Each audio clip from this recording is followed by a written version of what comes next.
有美军报告指出，我军火箭军部队已经扩充超过30%，或是为了解决历史遗留问题。敬请关注本期军事热点。最近，美国人指出，我国火箭军有了一些大动作。据媒体报道，美国一份报告指出，中国火箭军部队被指扩充超过30%。近一段时间以来，中国与美国的战略竞争越来越激烈，并且中国周边的国家和地区也开始蠢蠢欲动，频繁做出出格举动。目前，我国的火箭军部队在面对众多的外部挑战中扮演着非常重要的角色。眼下，我国周边局势日益复杂，我国在这个时候扩充火箭军部队，又是剑指何方呢？据分析，通过卫星图像可以看出，中国火箭军位于广东和福建地区的基地在近年来有扩大和设施提升的迹象。通过这一点，我们可以看出，我国此举的目的很可能就是为了解决历史遗留问题。为此，有相关人员也论证了这一观点。该名相关人员称，要是我军想要以武力解决历史遗留问题的话，火箭军将会在其中扮演非常重要的角色。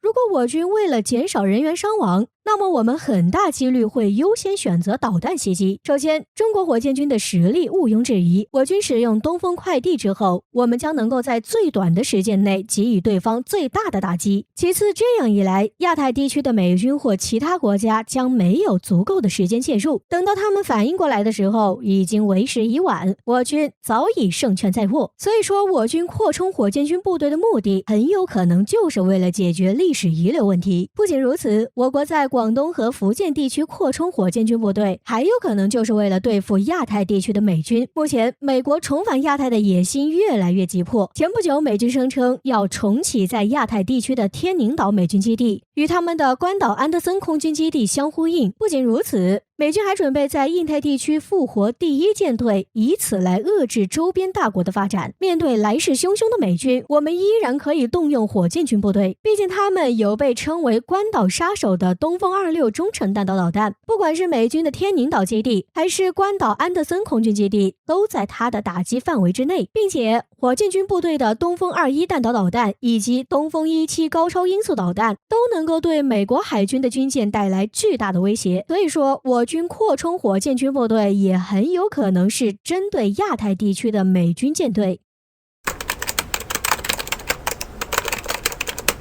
美国阿雷西博射电望远镜倒塌后，会给中国天眼带来什么样的变化？敬请关注本期国际热点。在12月初的时候，美国方面传来了噩耗，曾被称为地球2大眼睛的美国阿雷西博射电望远镜发生了坍塌事故。由于美国阿雷西博射电望远镜曾给天文学家带来了非常多的天文成果，因此它的坍塌引发了业界非常大的震动。至此，中国天眼成为了世界唯一。那么，美国阿雷西博射电望远镜的倒塌对于中国天眼来说会带来什么样的变化呢？前不久，中国国家天文台在一次新闻发布会上宣布，中国天眼将从2021年开始面向世界对外开放，它将成为世界巨眼。并且，我国国家天文台还表示，中国天眼自今年年初验收以来，各项设施运行稳定可靠，并发现了超过240颗脉冲星。不仅如此，中国天眼的相关团队克服了疫情所带来的影响，正式启动了科学委员会遴选出来的5个重大优先项目。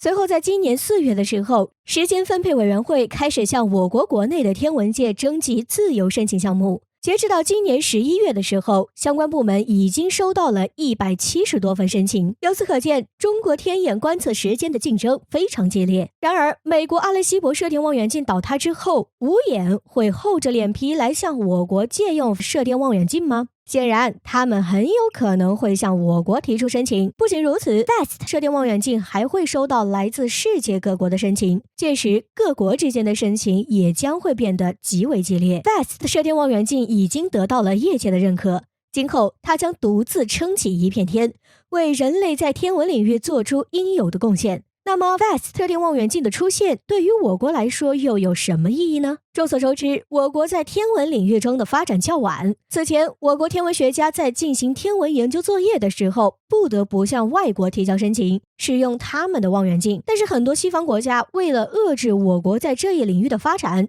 只允许我国天文学家使用他们的望远镜研究一些边缘问题。对于核心问题，我国的天文学家碰都不能碰。所以说，有了 VAST 射电望远镜之后，我国天文学家将不会受制于人。不得不说，我国开放 FAST 射电望远镜的这一举动，与西方国家有了强烈的对比。这一举动彰显了我国广阔的胸怀，体现了我国构建人类命运共同体的理念。相信在不久的将来 ，FAST 射电望远镜能够给我们带来更多的惊喜。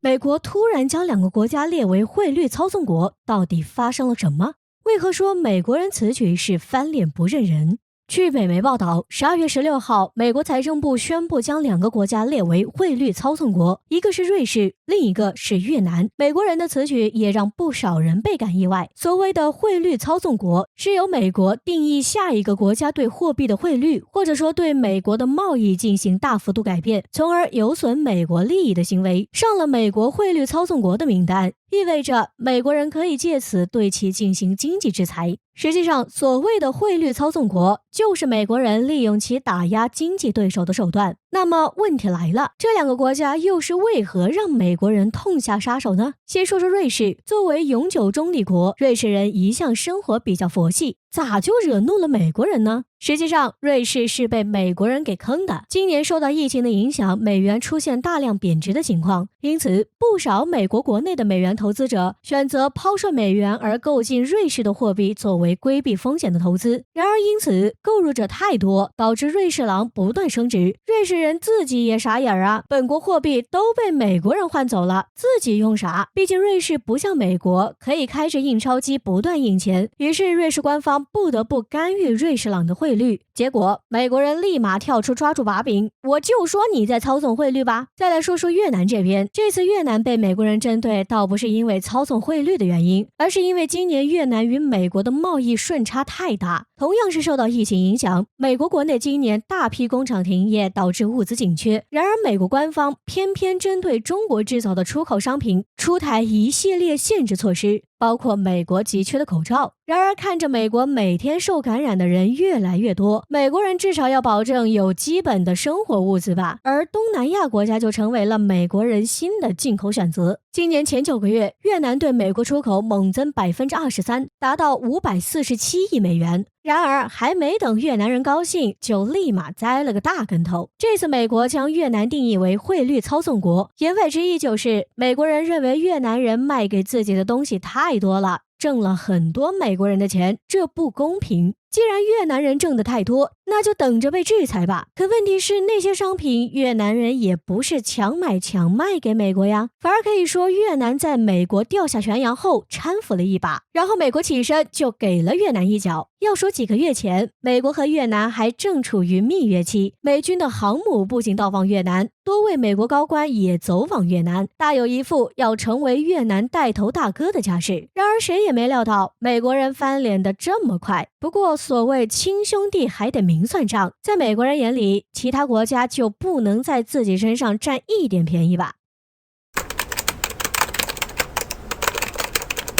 之前一直被唱衰的俄罗斯军工业，在今年年底打了个漂亮的翻身仗。为何说俄罗斯人跟对了榜样？俄罗斯作为一个军事强国，身上有不少当年强大的苏联身影。然而俄罗斯近年来实力每况愈下，也让人唏嘘不已。不过在俄罗斯人在今年年底一系列亮眼的表现，似乎也让人们对其有所改观。12月12号，俄罗斯海军一艘北风之神级核潜艇成功发射4枚布拉瓦潜射洲际导弹，这也是俄罗斯首次证明自己拥有齐射多枚潜射洲际核导弹的打击能力，对西方国家具有很大的威慑作用。12月14号，俄航天局成功发射安加拉 A5 火箭，证明了自己发射重型火箭的能力依存。12月15号，装配了俄罗斯国产 PD-14 发动机的 MC-21 客机首飞成功。短短4天时间里，俄军工产业可谓是三喜临门。不得不感慨，俄罗斯在任何时候都不能小看，而且这段时间，俄罗斯军工产业可谓是打了一个漂亮的翻身仗。为啥这样说呢？我们来看看在去年同一时刻的新闻，就知道今年俄罗斯取得的成绩是多么不容易。去年的12月12号，正在船厂维修的俄唯一现役航母库兹涅佐夫海军上将号因焊接员操作不当导致火灾发生，